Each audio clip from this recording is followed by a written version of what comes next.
Hello guys and welcome back to another episode of our EAFC 25 RTG career mode. We are back today with another big episode as we're going to have lots of games in the Premier League. The Champions League match days 7 and 8 and also the second leg of our EFL Cup Semi Final as well as the fourth round of the FA Cup. So playing in all four competitions in today's video. Got loads to crack on with as we close the gap at the top of the table to just 3 points thanks to Newcastle's win at Chelsea. That pulls them back into the running as well. So it is getting very tight at the top of the Premier League. We're getting to that stage of the season where it starts getting pretty intense and every game matters. So kicking off today against 14th place Everton, a great chance to get a victory to kick off the episode. Come on the Potters. Yeah, this is really the episode before we reach the sort of climactic point of the season. We've got match day 7 and 8 of the Champions League, which I have to say I feel are a little bit...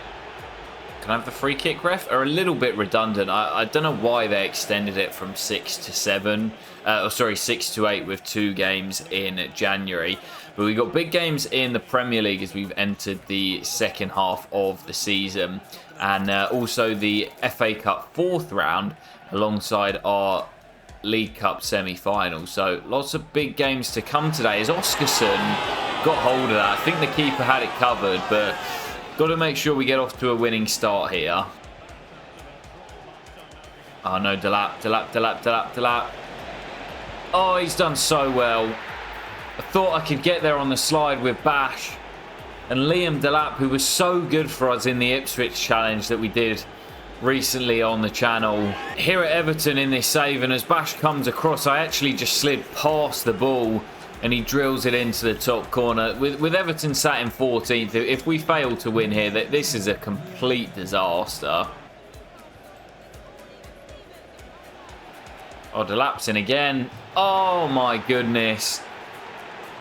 Liam Delap, man. I said I wanted to use him in this save, and it's not quite panned out the way I would have liked it with him. As he moved to Manchester United, and we brought in the Iceman, and he's developed so well, but... He's come back to haunt me here. Singo didn't do well enough. Bash couldn't get across on the cover. Delap and Everton have 2. And we look set for a big loss to kick off the episode.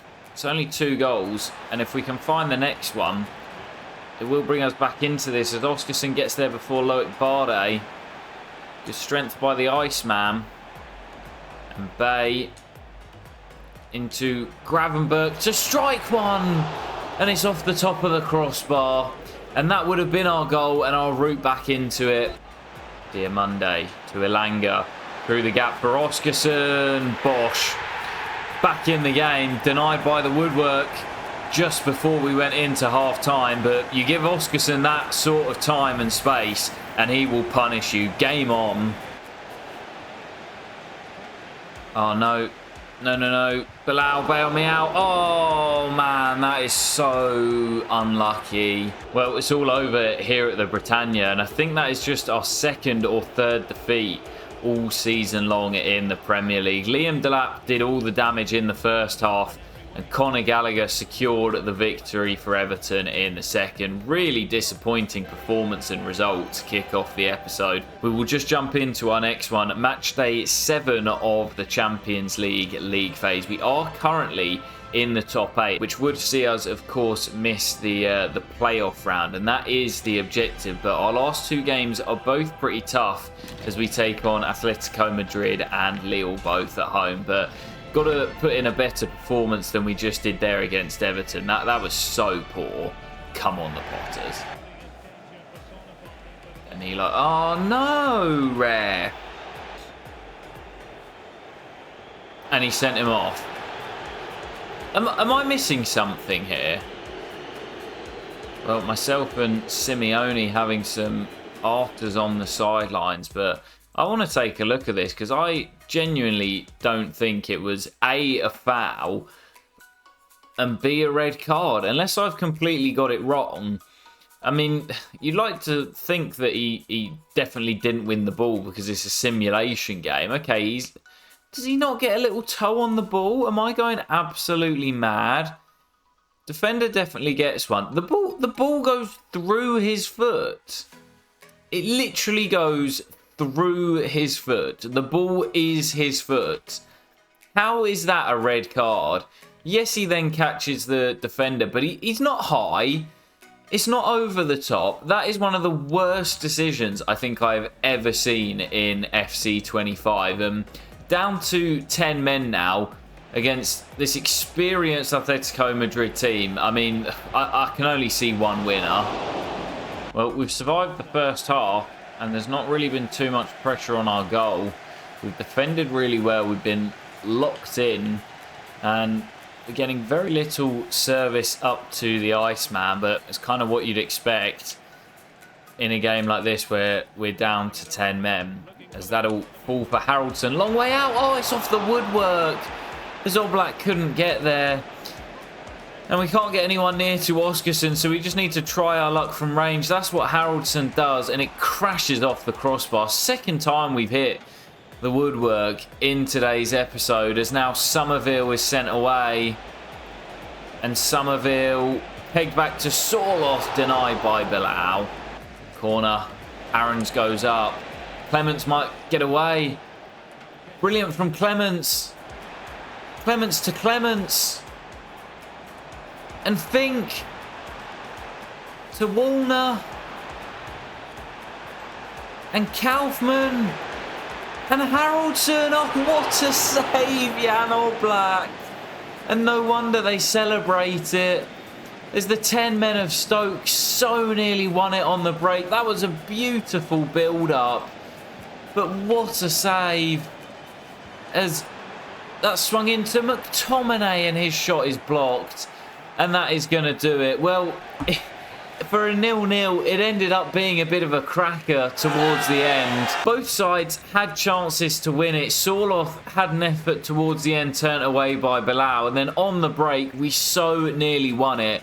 But having played 70 minutes with 10 men, that is most certainly a respectable point against the Diego Simeone side that are always so difficult to play against. I'll take that, man. That's another point on the board in the Champions League as we look to finish in the top 8. But anyway, we will jump into our next game. It's Fulham away at Craven Cottage, where after 2 games this episode without victory, we need to make sure we get back to winning ways. Come on, the Potters. Oh, what a ball. Oh, Nunez. Oh, what a save, Bilal. You see the reaction of Nunez there. He can't believe that Bilal has got to that. He thought that was nestling in the top corner. That is an unbelievable save. And he can't save that one, though. Oh, my goodness. What is going on with our defence at the moment? Gravenberch. Great work. And Bay through to Sainz. Forced him a little bit wide. Nice little flick into Boz. And Oskarsson, what a strike. Keeper literally stands and watches it fly in. Oh, what a ball. Oh, what a pass. Timothy Weah onside. Boz was nowhere near him. I thought we were going to make it into the break level, but we're going to be going in a goal down. Oh, Everton have just equalised. That's good for us, but we're not doing our job here. But we've still got time as Gravenberch finds Diamande. We can't seem to buy a win in the Premier League at the moment. Bottled it at Old Trafford against United as Max Aarons sent through. Aarons from the angle. 2 apiece. And still time for us to win it. Oh, what a touch. Bring him down. Oh, I couldn't even bring him down. Darwin Núñez. Always, man. He just always finds a way against me. He's just one of those players. It feels like every team we play just has one of those players that always scores against me. I tried to bring him down with Boz. Couldn't get there. Maybe Bilal could have done better. But Darwin Núñez restores the lead for Fulham once again. And with 10 to play, that might just be that. Well, really disappointing result here at the Cottage. Just back-to-back Premier League games. that we have lost, and that now means that it's 4 defeats for the season. We've doubled the number of defeats we had in our last 2 games. No wins in 3 as well in the Premier League, and we are completely falling apart when it matters most. But just got to try and get ourselves out of this poor run of form, and heading back to matters in the Champions League. Match day 8, where we're in a really good position to finish in a top 8 position. I think a draw might do it, and a win certainly will. Come on, the Potters. Yeah, it's pretty tight at the top of the Champions League standings, as it generally is, and I'm sure there'll be some movement in match day 8 here. But as long as we're not moving down, I don't mind. A point might just about do it, depending on other results. And as I said in the intro, a win definitely will. But got a bit of a mixed team out there. Some starters, some bench players. As Million look to bend one, but gets it wrong. Oh, shit.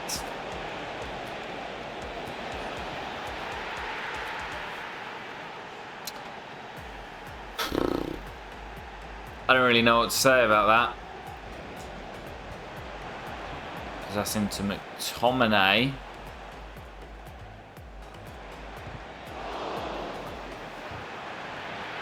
Oh, this is so scrappy. That is so scrappy.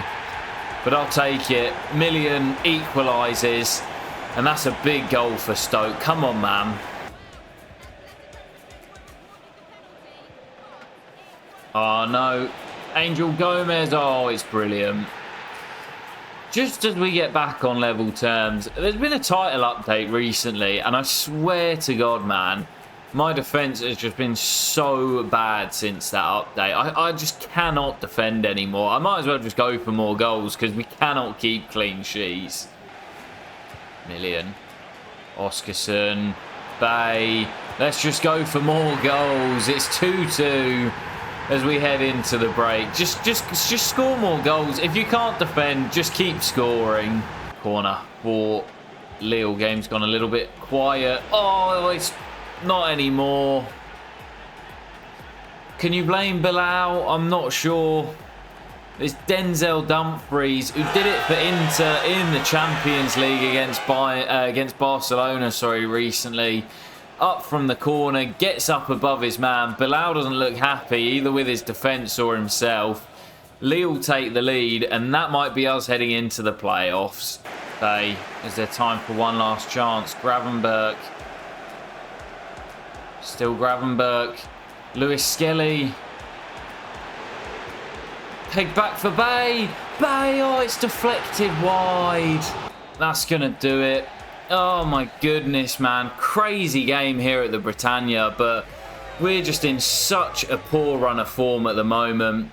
Lille have ended up doing really well in the league phase. I think that win will put them second or maybe third, but for us, I'm not even sure if it's enough for a top 8 place. Let's go and find out. As we get back to the menus, it is transfer deadline day, and we've got a few player conversations. Are you kidding me? He's been here for like 6 months. Well, you know what? You can hand in a transfer request all you want, Lukeba. You are not going anywhere. We'll close out deadline day in a moment, but let's head to the standings. As we've dropped to 4th in the Premier League. Was it enough in the Champions League? No. Heading into the playoffs, the first time I've actually gone into the playoffs in FC 25. And a point would have taken us to 15 with a 3 goal difference. More goals scored. Yeah, a point would have done it.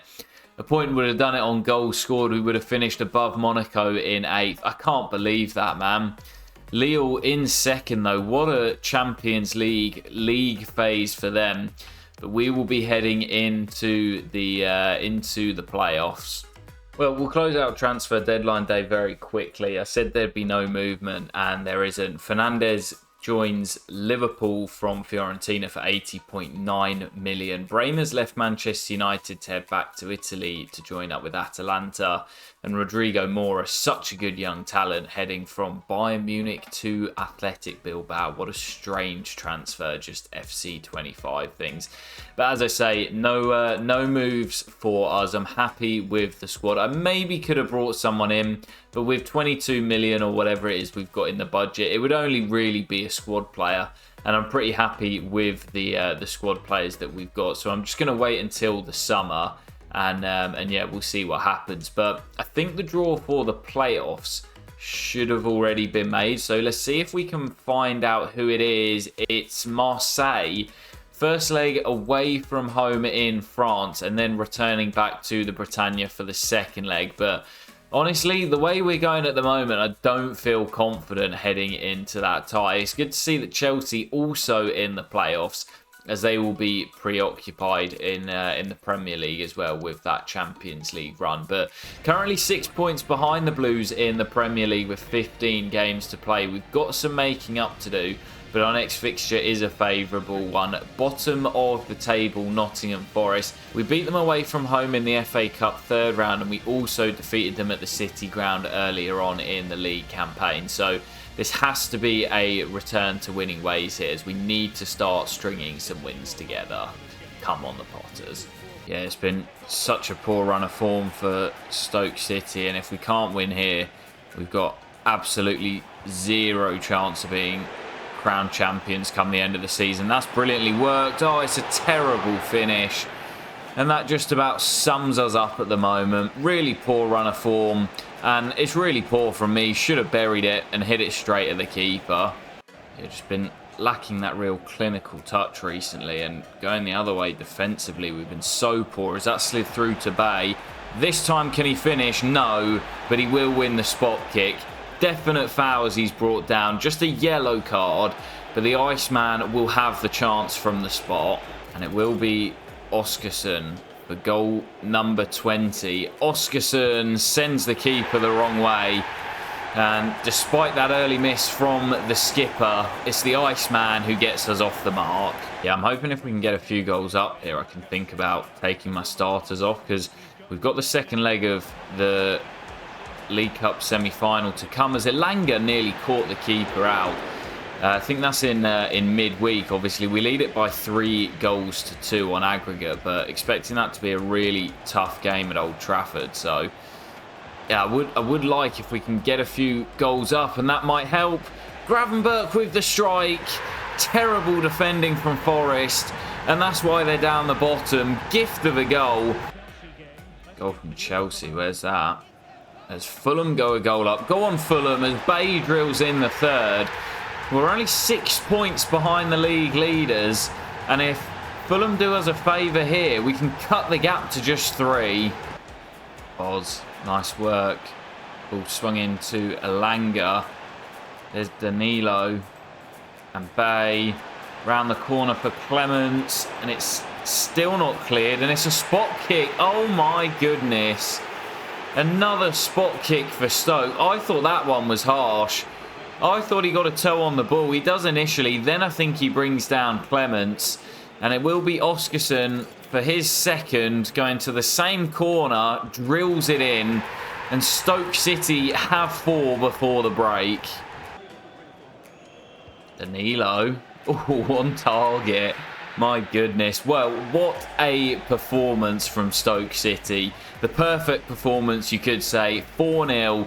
A clean sheet as well, and if Fulham manage to hold on against Chelsea, the gap could be cut to just 3 points at the top of the table. The perfect remedy heading into that second leg against Manchester United after we've been on a poor run of form. But before heading into that, I want to go and take a look at the league table and see if Fulham did hold on. Well, Fulham did manage to hold on. Liverpool also lost at home to Bournemouth, and United dropped points to Ellen Road in a 2-2 draw. Newcastle managed to win, so stay second. That's a bit of a tongue twister, but the gap is just 3 to Chelsea at the top. We have the superior goal difference as well. and with 14 games to play, it is all hotting up at the top of the Premier League. I have to say, I think we're in for one of the best title races we've seen in recent years. But our attention turns away from the Premier League up next as we travel to Old Trafford in the second leg. We were 2-0 up in the first leg. We're pegged back to 2 apiece right at the death before Bay scored with the last kick of the game to give us a 1-goal advantage heading to Manchester. Still a lot of work to be done, but I will be picking a strong lineup as we look to reach Wembley for the first time in the save. Come on the Potters. Yeah, well, we played really well in that first leg before we bottled it and allowed United back into the game. But before that moment, we were absolutely brilliant, and thankfully we did find a winner through the skipper. But feeling pretty good about our chances of reaching the final. We've already got that 1-goal advantage, and our games against United are always open, which I think suits us because we get chances on the break. And with the pace that we've got in the team, we're so deadly. So I wouldn't be surprised if there's more goals today.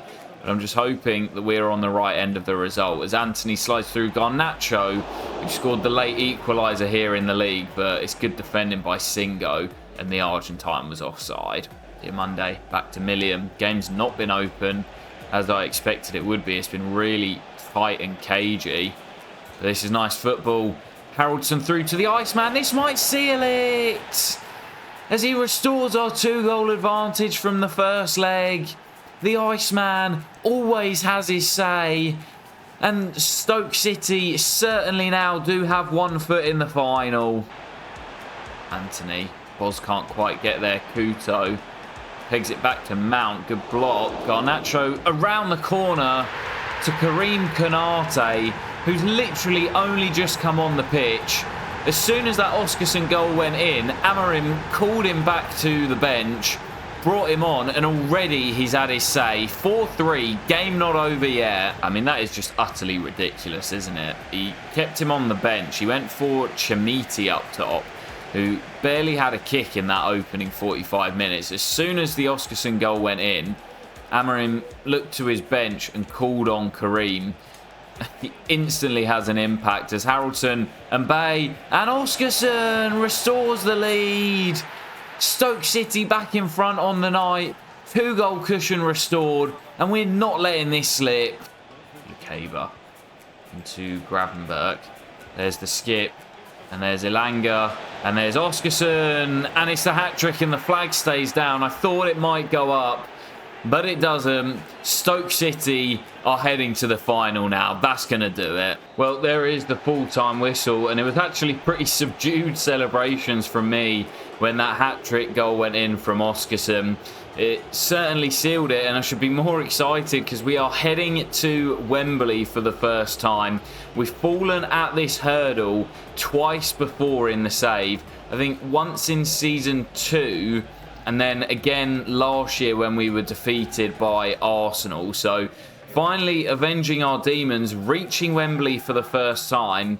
And let's go and find out who it will be, either Manchester City or Arsenal. Yeah, we actually played on the Wednesday, so the other game was played on the Tuesday night. I deliberately avoided seeing the score. So in the final, we will be taking on Manchester City. I just saw it there as it flicked through. They won the first leg by 2-0, but Arsenal won at the Etihad by the same scoreline, which forced a penalty shootout, which Manchester City won. Well, we've had our struggles against them in this save, but they're not as strong as they used to be. It was only the last episode where we travelled to the Etihad and managed to beat them by 2-1. So yeah, okay, that's going to be tough, but it's a cup final, our first domestic cup final of the save, and I'm really looking forward to it. And speaking of cup finals, we'll be hoping to reach a second one. Still a long way to go, but our attention turning to the FA Cup. We're in the 4th round. We travel to Sheffield Wednesday. A pretty favourable fixture, and I will be rotating my side, but a win here will see us head through to the last 16 of the FA Cup, and we'll certainly be considering another trip to Wembley. Come on the Potters. On paper, this should be quite an easy progression through to the 5th round, so I've made lots of changes, but still deadlocked at 0-0 here. Haven't really had anything clear cut, and the conditions aren't helping. That's a lovely ball through though, and Haraldson does finish. And he's been a tidy little pickup, I have to say, towards the end of the summer transfer window. I said I wanted someone to be a backup to the skipper, and in limited game time, he has been superb this season. Well, still leading by 1 at the break. It's not been the greatest game. We've been in control, but the wet pitch has meant we haven't quite been able to play the free-flowing football that I would normally like to. But that's a lovely ball through. The Clements link-up as Fink finds Woolner, and that's his 2nd goal of the campaign. Both of them coming in this competition, and you'd say now that should be us through to the 5th round. Oh, Danilo, that's class. And there is Kaufman for 3. And he does get his goal. He's been waiting for it for a long time. But his first goal of the season, and his first in Stoke City colours. I said I trust the young boys this season to play back up to Oskarsson. Baumgartner's got a goal or 2, and now Kaufman has his first as well. Back-to-back clean sheets in this competition for Bilal as well, after we defeated Forest in the previous round. And you guys will be seeing on screen who it is we will face in the 5th rounders. I'll have to wait a minute to find out, but 5th round draw has been made, and I'll be hoping for a nice tie that will help us through to the quarterfinals. But that will do it for today's video, guys. Loads of progress made domestically and also in the Champions League, where unfortunately we fell out of the top 8. So that means in the next episode we will be back with the playoff round as we take on Marseille over 2 legs. We'll also probably close out that episode with the League Cup final, as we will take on Manchester City, looking to win our 2nd trophy of the save and our first domestic one of the save as well. So lots to come in the next episode. We're really reaching the important stages of the season, and I want to make sure we get at least 1 trophy in the cabinet. I'll catch you for the next episode very soon. Take care, guys, and peace.